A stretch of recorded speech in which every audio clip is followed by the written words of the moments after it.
উপস্থিতি ভেড়া সবাই একেবারেই সত্য, আমরা কোনো ভূমিকা নিতে যাচ্ছি না।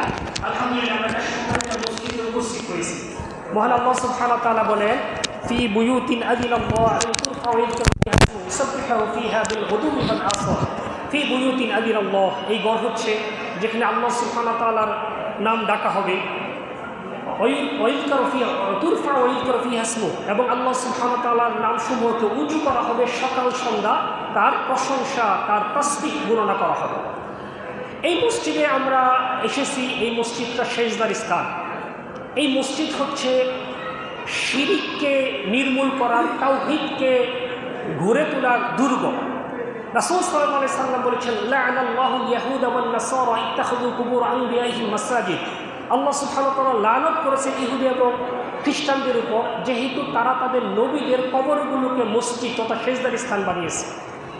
খুবই অবাক এবং কষ্টে পড়ার বিষয় যে আল্লাহ লানত করেছেন ইহুদি এবং খ্রিস্টানদেরকে, তারা তাদের নবীদের কবরগুলোকে সেজদার স্থান বানিয়েছিল।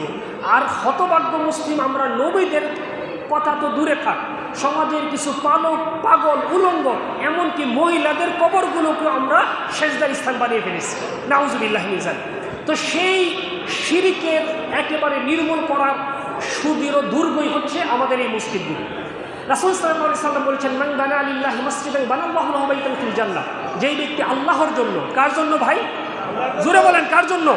আল্লাহর জন্য মসজিদ নির্মাণ করবে, আল্লাহ সুবহানাহু ওয়া তাআলা তার জন্য পরকালের প্রসাদ নির্মাণ করবে। তবে মসজিদটা নির্মাণ করতে হবে কার জন্য?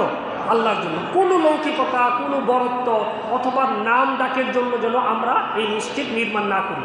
আফসোস এবং পরিতাপের বিষয়, আজকে আমাদের সমাজের মসজিদ নিয়ে অনেক বিভাজন আমরা দেখতে পাই, রাস্তার এই পাশ ও পাশ একাধিক মসজিদ আমরা দেখতে পাই। তো আমাদের মধ্যে যেন এরকম না আসে। আরও একটা গুরুত্বপূর্ণ বিষয় হচ্ছে, আলহামদুলিল্লাহ আমাদের মসজিদটা দেখতে কি অসুন্দর নাকি অনেক সুন্দর? অনেক সুন্দর। তবে সুন্দরের মধ্যে যেন প্রতিযোগিতা না আসে। রাসূল সাল্লাল্লাহু আলাইহি সাল্লামের হাদিস থেকে কিন্তু আমরা দেখতে পাই, আল্লাহ নবী বলেছেন, লা তাকুমুস সাআহ, ততক্ষণ পর্যন্ত কিয়ামত সংঘটিত হবে না যতক্ষণ পর্যন্ত না মসজিদ নিয়ে একে অপরের সাথে ফখর, গর্বের সাথে ইয়াতাবাহান নাস ফিল মাসাজিদ, মসজিদের চাকচক্য নিয়ে একে অপরের সাথে গর্ব করবে যে তোমাদের এলাকা থেকেও আমাদের মসজিদ অনেক সুন্দর। এরকম যেন গর্ব অথবা অহংকার যেন আমাদের মধ্যে না আসে। হ্যাঁ, অহংকার আসবে কোনটা, গর্বের বিষয় আসবে এটা যে তোমাদের মসজিদে মক্তবের ছাত্র সংখ্যা 30 জন, আমাদের মসজিদে মক্তবের ছাত্র সংখ্যা 100 জন। তোমাদের মসজিদে ভালো আলেম, এর চেয়েও ভালো আলেম আমাদের মসজিদে আছে। তোমাদের মসজিদে কোরআনের আয়োজন হয়, কোরআন সুন্নাহর আলোচনা হয় কিংবা শিক্ষা হয়, এর চেয়েও বেশি আয়োজন শিক্ষা আমাদের মসজিদ হয়। তো এই বিষয়গুলো যেন আমরা খেয়াল রাখি। মনে রাখতে হবে, আল্লাহ রাসূল সাল্লাল্লাহু আলাইহি সাল্লামের মসজিদগুলো ছিল কাঁচা, কিন্তু মুসল্লি এবং ইমাম সাহেব ছিল পাকা।